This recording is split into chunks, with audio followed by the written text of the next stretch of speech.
Hello and welcome to the Friday, January 30th, 2026 edition of the SANS Internet Storm Center's Stormcast. My name is Johannes Ulrich, recording today from Jacksonville, Florida.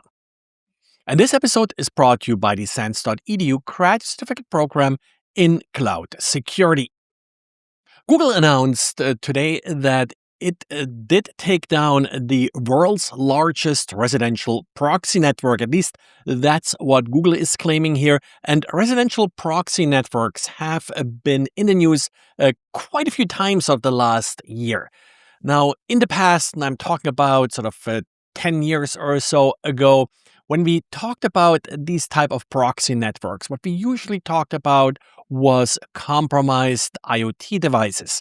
Like in particular, routers were often used. There was a big sort of proxy network that was set up by a large, more advanced attacker with MikroTik devices. But in this case, in addition to these compromised devices, we also now have criminal organizations that are essentially offering money for volunteers who will install their proxy.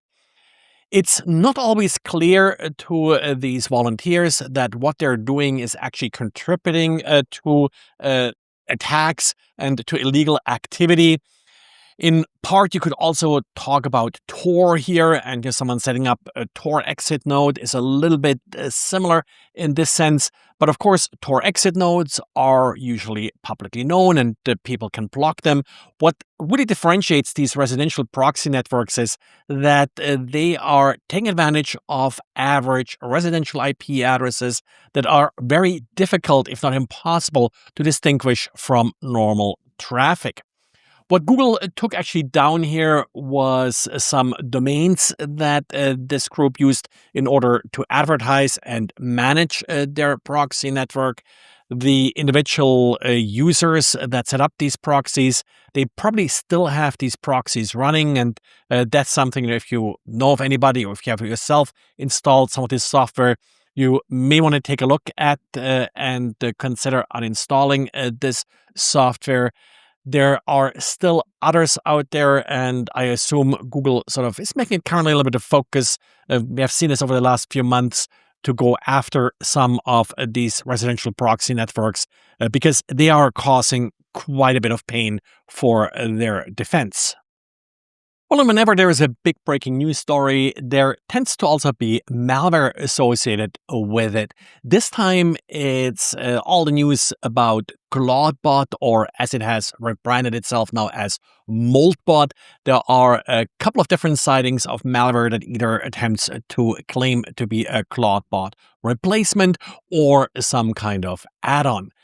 IPIDEA Security has, for example, discovered some Visual Studio Code extensions that are being used to impersonate the Clowdbot or Moltbot brand and then trick developers into installing their malicious extension, which in turn will install the ScreenConnect remote access tool. So, as always, be careful. Don't sort of go after everything hype. Not sure you actually should install Moltbot, Clawdbot, or whatever it's called now, just because, well, that's why it's sort of in the news that it itself opens some fairly big security holes. And what's worse than having your anti-malware software turn against you and install a malware? That is what happened according to a MorphySec blog to some of their customers that had eScan installed. eScan is sort of your standard anti-malware product.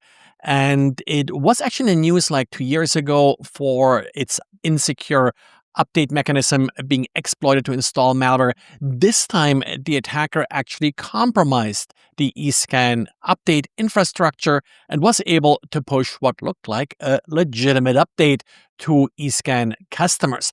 This update will not just disable eScan, it will also install additional malware, like a downloader that can then be used to, well, download whatever additional software the attacker would like to install. Apparently, only a subset of eScan customers was affected, but if you're running eScan, you definitely have to pay attention. Double check if your install has been compromised. because the auto update feature, of course, has been disabled if you're compromised. And as a result, you must manually remove any malware and then reset or reinstall eScan.